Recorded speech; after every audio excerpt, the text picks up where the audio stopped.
Menurut Bapak, bagaimana strategi kampanye yang tradisional ini dapat menjangkau generasi Z dan milenial? Jika strategi ini tidak ditemukan, pastinya golput pasti akan berdampak pada tingginya golput.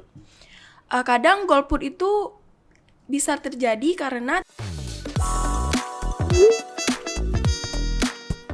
Dan diskusi kita kali ini tidak jauh dari kanal Pemilu Serentak 2024 yang bekerja sama dengan Kata Hati Institute, Visip USK, dan tentunya Sogo TV. Sebelumnya, kita telah hadir dua narasumber kita, yaitu ada Bapak Dr. Hamdani Syam, MA, dan Kak Maisara Naila. Halo, selamat pagi Kak, Bapak. Gimana kabarnya? Alhamdulillah baik. Boleh nggak sih Bapak memperkenalkan diri sama Kakak juga terlebih dahulu, dan mungkin boleh diceritakan sedikit kesibukannya ini sekarang apa ya? Tadi sebagaimana sudah disebutkan, nama saya Dr. Hamdani M. Syam, dosen Prodi Ilmu Komunikasi Visip Universitas Syahwala.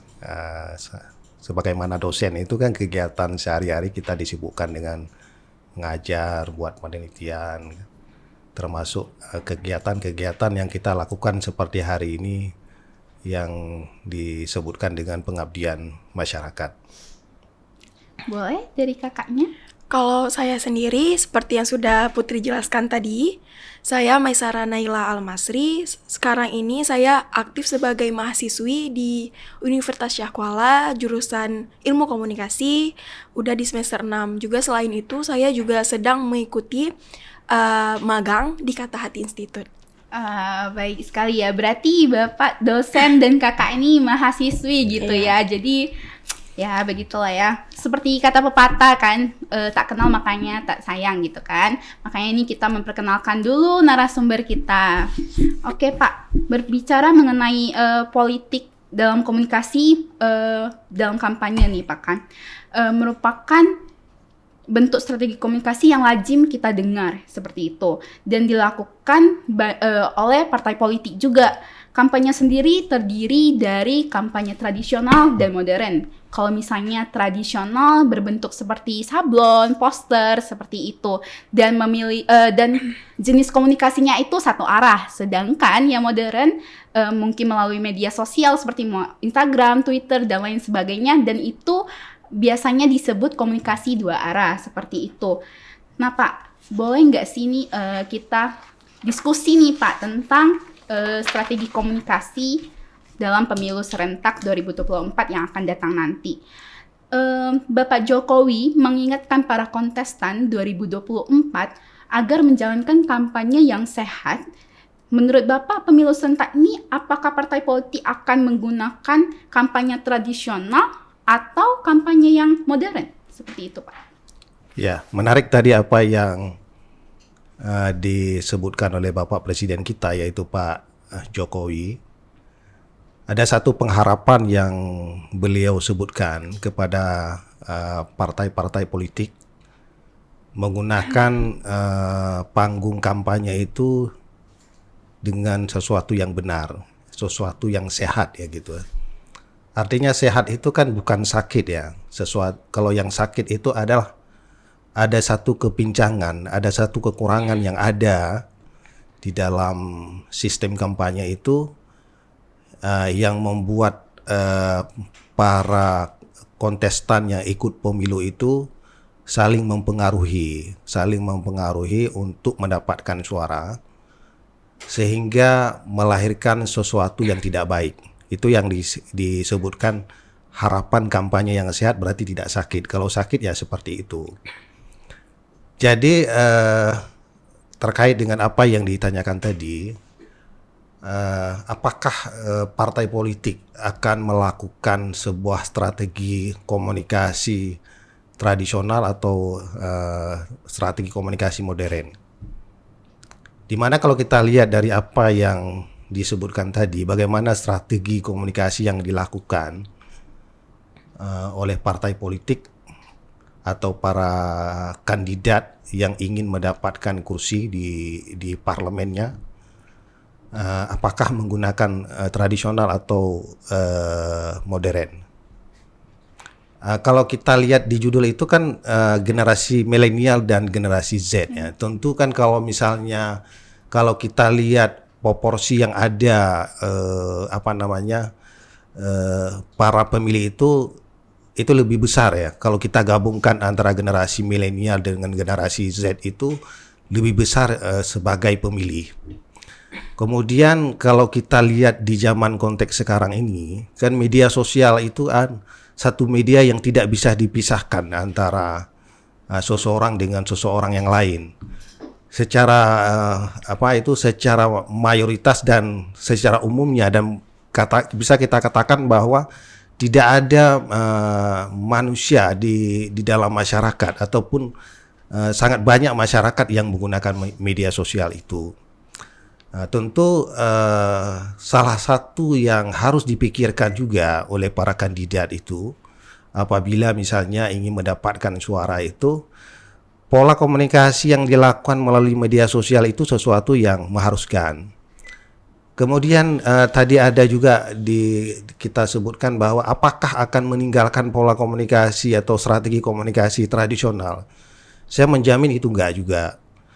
Karena ada kontestasi, ada sebuah strategi ataupun masyarakat juga yang masih menarik juga menggunakan pola-pola kampanye yang misalnya secara langsung, pola kampanye menggunakan panggung politik kan yang mendatangkan orang di lapangan-lapangan, misalnya katakanlah di lapangan sepak bola, diundang di situ ada kampanyenya.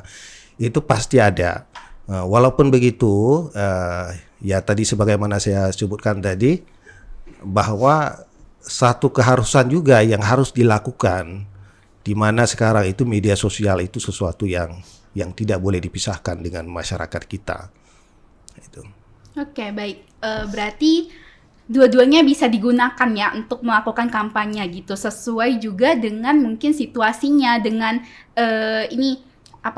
mau tertuju kemana tujuan kampanye ini, seperti itu. Jadi mungkin yang tradisional itu bisa kampanye tradisional berbentuk tradisional ini bisa dibantu dengan dukungannya adanya strategi komunikasi yang berbentuk modern seperti itu ya Pak ya.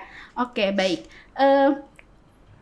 Kalau masih tradisional maka akan berdampak kan Pak, kan biasanya pada tingginya angka golput nih. Menurut Bapak bagaimana strategi kampanye yang tradisional ini dapat menjangkau generasi Z dan milenial? Enggak juga. Kalau misalnya dikatakan bahwa pola strategi komunikasi tradisional itu akan mendatangkan golput ya. Golput itu kan mereka yang tidak ikut serta dalam pemilihan. Kenapa mereka tidak ikut serta dalam pemilihan? Disebabkan barangkali menurut seseorang itu sudah meragukan bahwa peralihan kekuasaan dengan mekanisme sistem pemilu ini itu tidak menjamin sebuah kandidat yang bagus juga, ataupun dipengaruhi oleh para kandidat-kandidat juga. Artinya tidak sesuai dengan apa yang dijanjikan, dengan apa yang diimplementasikan ketika kandidat itu mendapat kekuasaan atau kursi yang ada di parlemen. Nah, itulah yang bisa terbentuk pada masyarakat, ketidakpercayaan masyarakat kepada sistem tadi atau kepada kandidat tadi kan, karena dianggapan yang beruntung juga para kandidat itu kita masyarakat biasa ya tetap biasa. Jadi tidak ada perubahan kepada kesejahteraan masyarakat itu. Kemudian apakah hal seperti itu harus dibiarkan juga? Tidak boleh juga. Karena dalam itu kan untuk menaikkan angka golput itu, maksudnya untuk menaikkan dari golput ke tidak golput itu, semua itu kan harus terlibat. Di dalam hal ini adalah penyelenggara pemilu. Siapa penyelenggara pemilu? Itu adalah Komisi Pemilihan Umum ya, atau KPU. Kalau di Aceh disebutkan Komisi Independen Pemilihan. Jadi mereka itu harus harus membangun sebuah strategi di mana golput tadi. Tapi kalau persentase yang kita lihat ke kemarin itu di pemilu itu angka golput itu jauh berkurang ya daripada di tahun 2014 ya. Yang di sana itu angka golput itu sangat besar. Nah, itu yang tadi disebutkan bahwa harus ada sebuah strategi yang terbangun pada KPU ini untuk meyakinkan para golput ini untuk bisa ikut serta pada pemilu yang akan datang ini. Mudah-mudahan bisa berkurang. Nah, dulu kan pernah ada sebuah jargon juga yang dibawa ya. Satu suara itu sangat menentukan nasib bangsa ke depan kan. Artinya apa di sini? Bahwa nilai suara itu walaupun satu itu sangat berharga sekali. Nilai suara yang dimiliki itu tidak boleh diberikan sembarangan dan nilai suara itu tidak boleh tidak diberikan. Dalam konteks memilihkan pemimpin itu kan ada sebuah teori yang mengatakan kalau dia di antara yang baik-baik itu kan pilih yang terbaik. Kalau misalnya tidak ada yang baik, yang para kandidat itu yang buruk-buruk saja, pilih yang sedikit buruknya. Artinya apa di sini? Pemimpin itu sesuatu yang harus ada. Karena ini untuk menata kehidupan kita berbangsa dan bernegara ini. Kalau bagaimana nasib bangsa ini kalau memang tidak ada pemimpin, ataupun bagaimana nasib bangsa ini kalau dipimpin oleh orang-orang yang tidak benar, oleh orang-orang yang tidak amanah tadi. Jadi kembali kepada tadi, di samping tadi KPU membangun sebuah strategi bagaimana mengurangkan angka golput ini. Kemudian para kandidat juga harus menyamakan antara apa yang diucapkan ketika kampanye dengan apa realitas ketika didapatkan ketika yang bersangkutan itu mendapatkan kursi. Jadi golput itu adalah sebuah proses ketidakpercayaan masyarakat lagi terhadap para kandidat ataupun sebuah sistem pemilu yang berjalan seperti ini. Oke, betul. Setuju sekali ya Pak ya. Kalau misalnya golput ini juga kan suatu masalah ya kalau kita lihatnya seperti itu ya. Dan masalah ini harus betul-betul dicari akarnya gitu, kayak titik masalahnya ini apa sih yang membuat mereka golput gitu. Mungkin salah satunya yang seperti Bapak bilang ya, itu kepercayaan. Maka dari itu kandidat-kandidat ini harus mencari cara bagaimana strategi komunikasi untuk mereka membranding dirinya agar masyarakat percaya gitu untuk memilih mereka. Mungkin salah satunya dengan memberitahukan visi misi mereka seperti itu, tapi itu mungkin tidak cukup. Maka dari itu mereka juga harus mempraktekkannya dalam kehidupan sehari-hari ataupun dalam bidang politik mereka seperti itu ya Pak ya. Menurut Kak Maisara sendiri nih, strategi komunikasi apa dan bagaimana yang diinginkan? Kalau ditanya apa kan, sebagai Gen Z nih, yang dikatakan sebagai generasi yang hidup bahkan berkembang dalam dunia digital. Saya sendiri tuh cenderung untuk mencari, membaca, atau mendapat informasi itu dari internet. Karena kan arus informasinya tuh cepat banget ya. Dan juga bahkan informasi yang kita dapat itu bisa kita dapatkan secara real time. Jadi arti real time itu apa yang terjadi di lapangan itu yang kita lihat secara langsung, walaupun kita tidak terjun langsung ke lapangan atau ke TKP-nya gitu. Biasanya platform yang saya gunakan itu kayak Instagram atau TikTok yang kalau kita lihat atau teman-teman Gen Z semuanya itu sering ya kita akses Instagram, TikTok, apalagi kayak TikTok itu bahkan informasi yang belum ada di TV nasional itu udah tersebar di TikTok gitu. Dengan melihat fenomena ini, maka parpol itu atau parpol harus siap nih untuk terjun dalam dunia digital supaya ikut arus dengan apa yang lagi trending gitu di generasi Z gitu. Kalau ditanya bagaimana, tentunya kan banyak tuh ya output yang dapat dihasilkan dari kampanye-kampanye mereka, bisa berupa video, podcast seperti yang kita lakukan saat ini, atau bisa juga melalui kayak poster-poster online, feed Instagram, juga story, bla bla bla gitu-gitu kan. Kalau misalnya saya menyarankan nih, bisa nih kayak dibuat video podcast. Di dalam video podcast itu mengangkat isu-isu yang lagi trending, yang istilahnya itu menarik perhatian anak muda, seperti kayak isu demonstrasi, isu korupsi, isu polarisasi. Sebenarnya tuh isu-isu yang gitu yang dapat memancing ketertarikan dari para Gen Z gitu-gitu. Terus juga kalau dari Instagram itu bisa membuat semacam akun official atau akun resmi yang dikelola langsung oleh si parpolnya, supaya kalau misalnya pun ada informasi yang masuk atau informasi hoax nih dapat langsung diklarifikasi gitu. Jadi tidak menimbulkan pemikiran liar di masyarakat gitu sih. Oke, berarti lebih ke media sosial gitu ya, cara strategi komunikasi kampanyenya. Saya juga setuju sih, dikarenakan ya itu lebih mempermudah kita di mana dan kapanpun kita bisa melihat tentang pemilu itu kan, berita atau informasi tentang pemilu serentak 2024 ini. Dan misalnya mungkin bagi generasi yang lebih di atas kita gitu kan, itu mungkin bagi generasi Z ini bisa membantu untuk menyebarkan informasi untuk bagi misalnya seperti orang tua kita mungkin kurang bisa teknologi atau apa, kita bisa menceritakan ini loh gini, nonton ini ada podcast tentang pemilu misalnya seperti itu gitu.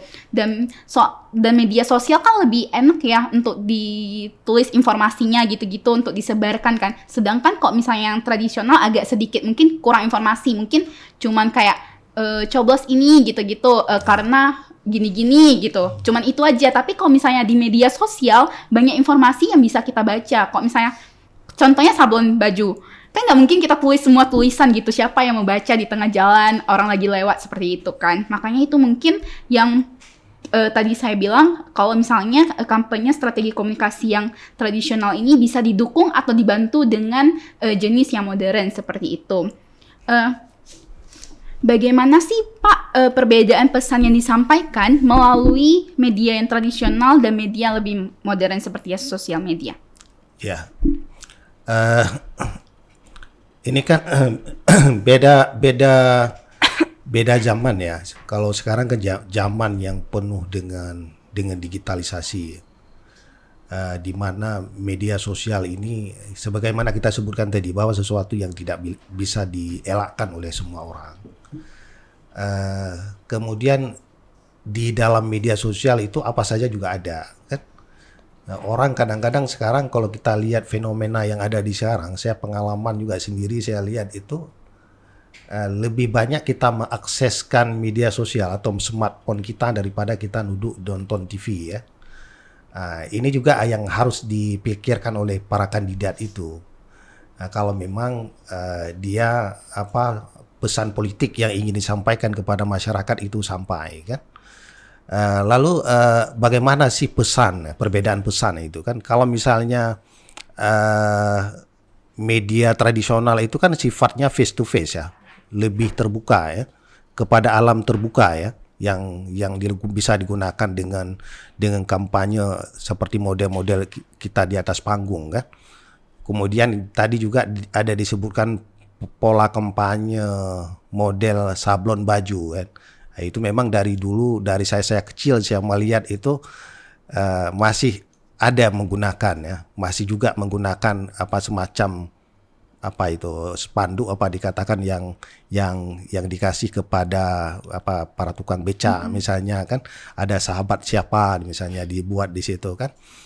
Itu satu bagian.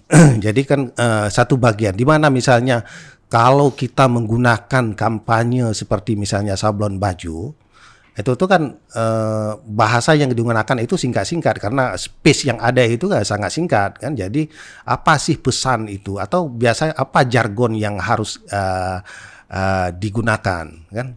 Kan banyak kita lihat misalnya di baju itu ada masing-masing kandidat itu ada jargon-jargon tertentu atau misi yang sudah dipendekkan dalam bentuk apa kan.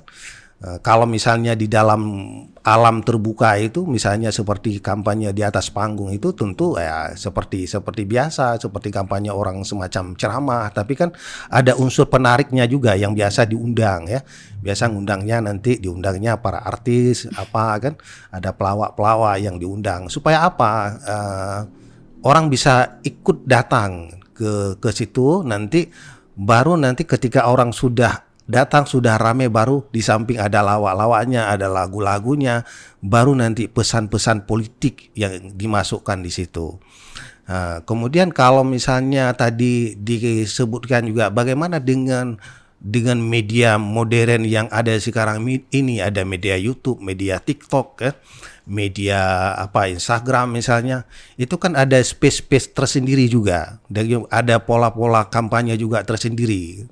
Beda media tentu beda bentuk bahasa yang digunakan atau bentuk pesan yang digunakan di situ. Jadi tinggal menyesuaikan saja bahasa apa sih yang sesuai dengan space yang ada di media tersebut. Tapi media yang media modern ini memang sesuatu yang mengharuskan kalau memang ingin didapatkan suara dari misalnya dari Gen Z tadi kan, dari generasi milenial tadi kan. Jadi itu yang harus dipikirkan. Oke, baik Pak. Berarti harus memikirkan juga yang nggak cuma kepentingan kita sendiri, tapi memikirkan juga kepentingan si pemilih gitu kan. Karena itu satu suara seperti yang Bapak bilang sangat penting dan sangat berarti mungkin bagi para kandidat gitu. Pak, bagaimana partai politik melakukan semacam negosiasi cara lama ke cara yang baru? Tentunya cara ini mungkin akan lebih menjangkau pemilih muda untuk memilih mereka gitu. Jika partai politik akan bersikap berat sebelah, maka akan terjadi konflik nih. Melihat fenomena tersebut, bagaimana ya Pak strategi yang dibutuhkan oleh para partai politik tersebut? Negosiasi ya. Negosiasi ini kandidat dengan masyarakat ya, kepada masyarakat sebagai pemilih. Negosiasi itu merupakan kesepakatan antara ini. Pesan politik atau visi misi itu bentuk penawaran produk politik yang ditawarkan oleh kandidat kepada masyarakatnya. Tentu kan masyarakat tidak hanya melihat sebatas visi dan misi saja. Kita sebagus apapun misi dan visi kita, kalau misalnya dilandasi dengan track record kita yang tidak baik, apalagi yang sesuatu yang tidak baik diketahui oleh masyarakat secara umum, itu sangat susah untuk menaikkan elektabilitas itu. Kalau misalnya masyarakat itu masih menggunakan akal sehatnya ya. Tapi kan masyarakat sekarang itu kan sudah sangat cerdas sekali. Dia informasi sudah bisa diakses dari banyak channel itu. Jadi beda ya, kalau dulu mungkin karena kurangnya media, orang baca koran itu kan hanya orang-orang yang biasa duduk di warung kopi saja. Orang yang nonton TV kadang-kadang mereka yang punya televisi. Tapi kalau sekarang itu mana ada media sosial itu sangat tinggal di kalau kita ada sesuatu yang jelek itu terekod oleh media digital dan melekat di situ kan orang sangat mudah di-share ya.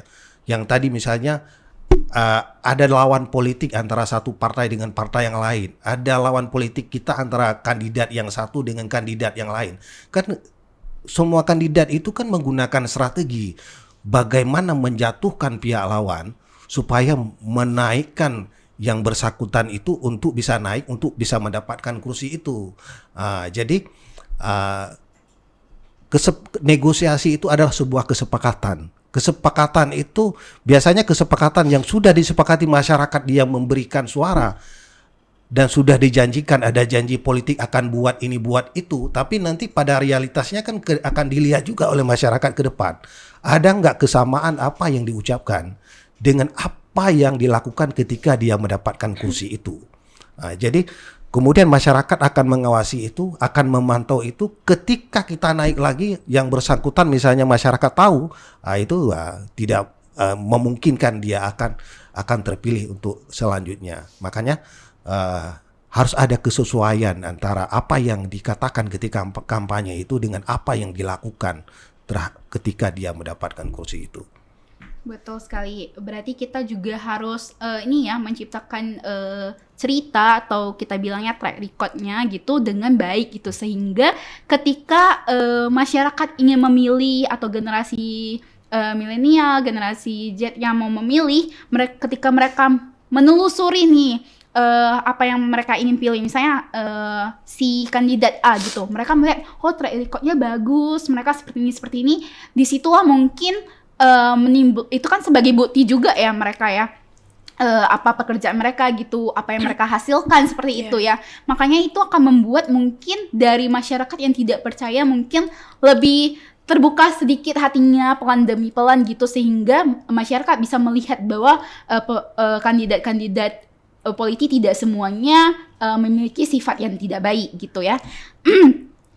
Terus jika strategi tersebut tidak ditemukan nih Pak, sudah pasti akan berdampak pada tingginya peluang golput. Nah, kalau misalnya secara akademisi itu gimana sih pandangan Bapak kalau misalnya strategi tersebut tidak ditemukan? Ya, strategi yang tidak ditemukan terkait dengan pesan tadi, pesan politiknya, produk politik yang disebutkan misi dan misi itu sebagai produk politiknya yang akan ditawarkan kepada masyarakatnya, kan? Kemudian track record yang bersangkutan juga hitam di dalam masyarakat itu. Tentu itulah misalnya dampak yang didampakkan oleh kandidat politik yang bersangkutan itu, tentu tidak akan mendapatkan elektabilitas daripada masyarakat itu. Jadi dampak itu dia memungkinkan untuk tidak terpilih oleh masyarakat tersebut. Kalau misalnya tadi ya, pesan politik tidak mengena, kemudian kandidat politiknya track recordnya bagus, sehingga ada kepercayaan di antara sebanyak kandidat tidak ada satupun misalnya yang saya bisa kandidat itu yang bisa saya jagokan, tidak ada satupun kandidat itu yang saya misalnya menaruh kepercayaan kepada kandidat tersebut. Lebih baik nggak usah ikut pemilu deh, misalnya nggak usah ikut pemilu deh tahun ini saya, karena tidak ada yang kandidat itu. Ataupun kalau misalnya sistem pemilu yang menurut masyarakat itu sudah bukan sesuatu ajang kontestasi untuk mendapat kursi yang baik, nggak usah lah saya ikut pemilu, dari pemilu ke pemilu ya dia terus golput ya. Tapi apakah itu satu yang baik golput ya? Tidak juga. Itulah yang kita sebutkan, bahwa perlu kerja keras juga daripada penyelenggara pemilu, kemudian perlu perbaikan juga daripada kandidat terkait apa yang diucapkan dengan apa yang dilakukan ketika mendapatkan kursi itu. Oke, baik Kak. Boleh mungkin dari sudut pandang Kak Maisara? Melihat apa yang Bapak tadi sampaikan, jika strategi ini tidak ditemukan, pastinya golput pasti akan berdampak pada tingginya golput. Kadang golput itu bisa terjadi karena tidak ada ketertarikan antara masyarakat sebagai pemilih dan parpolnya nih. Bisa jadi dalam hal visi misinya nih, visi misinya itu cenderung tidak menjawab kebutuhan masyarakat. Masyarakat butuhnya A, visi misinya B. Kan itu melenceng ya dari apa yang dibutuhkan masyarakat. Apalagi sebagai pemerintah ini, sebagai pelayannya masyarakat, pelayannya publik, harus dapat menyelesaikan persoalan-persoalan di publik gitu kan.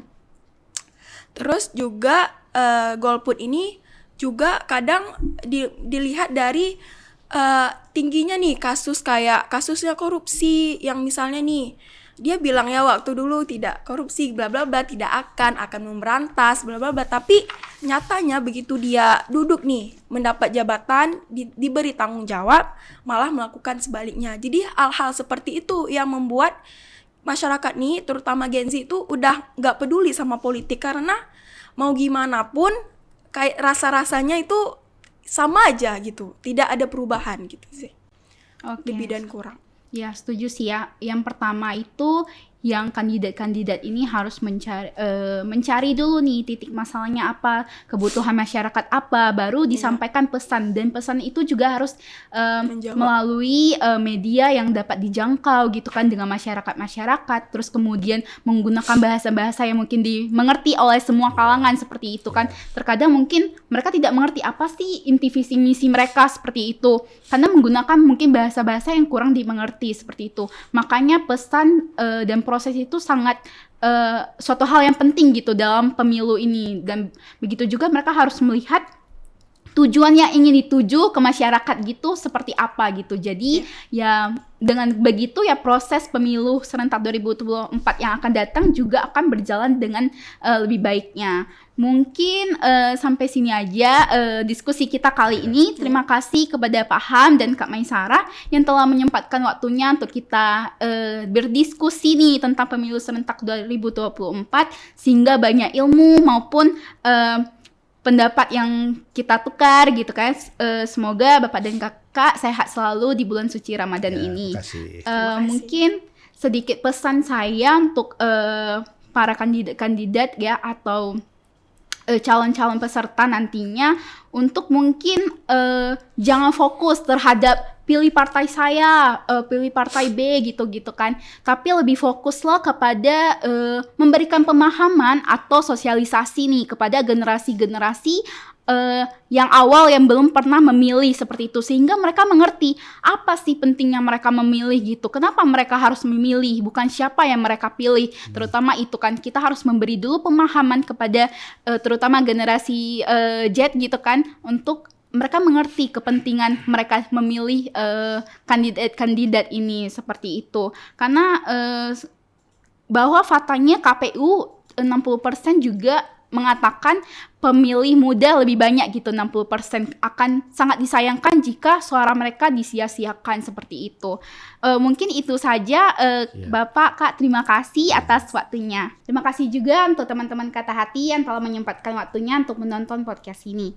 Program ini dinamakan Basic atau Berbincang Asik, yang tentunya bekerja sama dengan Kata Hati Institute, Visip USK, dan tentunya Sago TV. Dan pada sesi selanjutnya nggak akan kalah menariknya, karena akan membahas juga diskusi tentang pemilu serentak 2024. Terima kasih. Jika video ini bermanfaat untuk Anda, silakan subscribe, like, dan nyalakan loncengnya.